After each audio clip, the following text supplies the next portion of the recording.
Hi, Jenni here. Are you looking into getting into classics but you feel too intimidated by their length or their language, but you would love to have a classic girl summer? I have a few suggestions for you. So first one that I would definitely suggest is Giovanni's Room by James Baldwin. It's a very quick classic. It's about 120 pages based on your edition, and it tells the story of an American in Paris who is engaged to a woman but falls in love with a man. So the novel takes place during one night, and David, the main character, the American man, goes through his own life and his relationships, how he ended up in Paris and how he got to know Giovanni. Again, it happens during one night, but the flashbacks take us back to several decades and several weeks and so on. It really deeply explores the themes of sexuality, discrimination in society, relationships, and so on. What I really liked about this was how emotionally impacting this book was, but it was not too heavy. To me, Giovanni was the most interesting character because he had so many complexities to him that you just wanted to know more and more from him.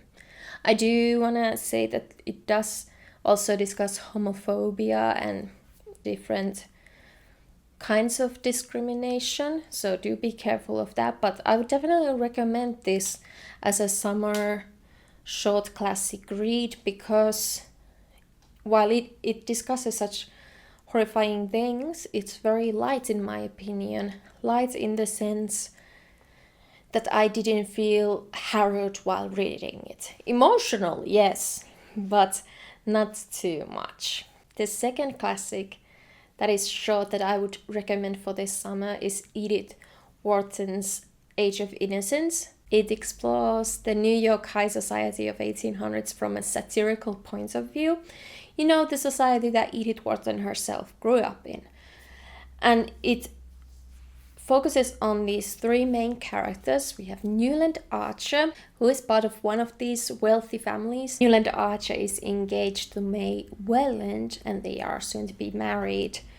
And Newland is kind of looking forward to achieving this one societal step in his life. However, he is in love with someone else who loves him back, Ellen Olenska, who is married but she is in an unhappy marriage. And May and Ellen are cousins. So we have a brilliant relationship drama right there. Why I would recommend this one is that the satirical narration of this book is just brilliant. It's very engaging and entertaining.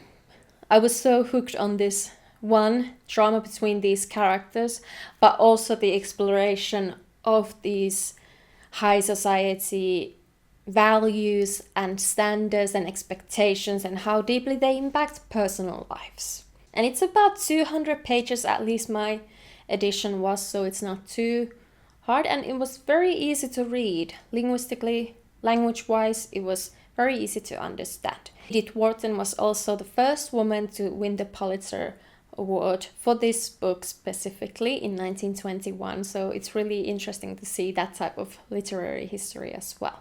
Okay, then the next book I want to recommend, a book that I have discussed so many times on this channel, is Tove Jansso's The Summer Book. I read it in Finnish, the kesäkirja, and it focuses on the life of this grandmother and her granddaughter and the summers that they spent together as a family at their summer cottage in the Finnish archipelago, so on an island by the Finnish coast. It's partly autobiographical because it's based on Tove Jansso's own summer cottage and her mother and her niece. And it's just a sweet hug. It's such a heartwarming, lovely story of a grandmother and her granddaughter. The granddaughter asking, the big questions of life, like, is God real and stuff like that in a beautiful setting.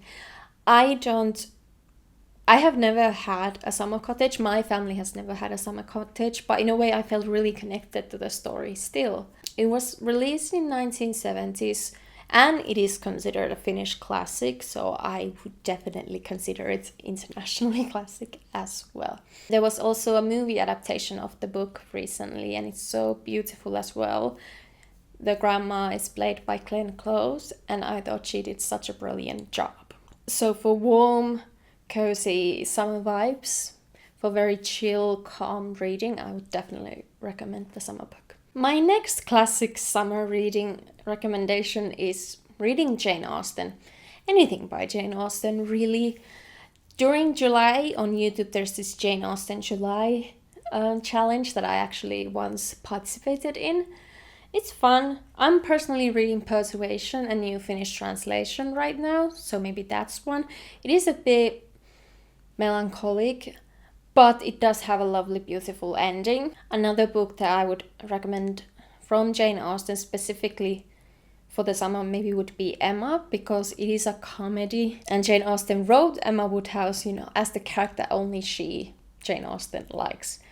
And it's really funny. It's a bit of a long one, but I would say that it's worth the read.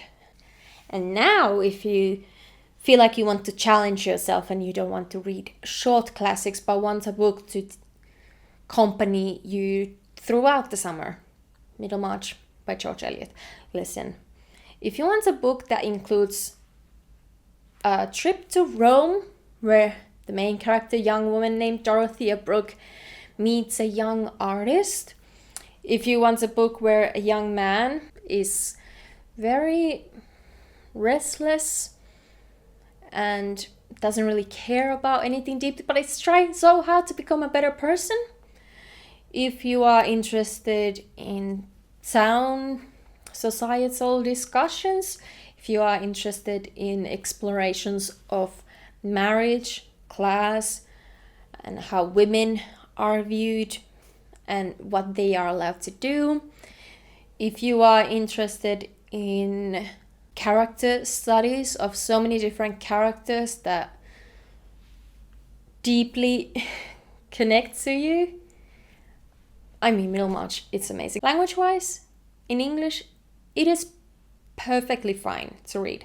I was afraid of not understanding anything at all, but really it is so really easy to understand, in my opinion. I made a whole video about Middlemarch, so go check out that if you are interested in it. And I really hope you do read Middlemarch.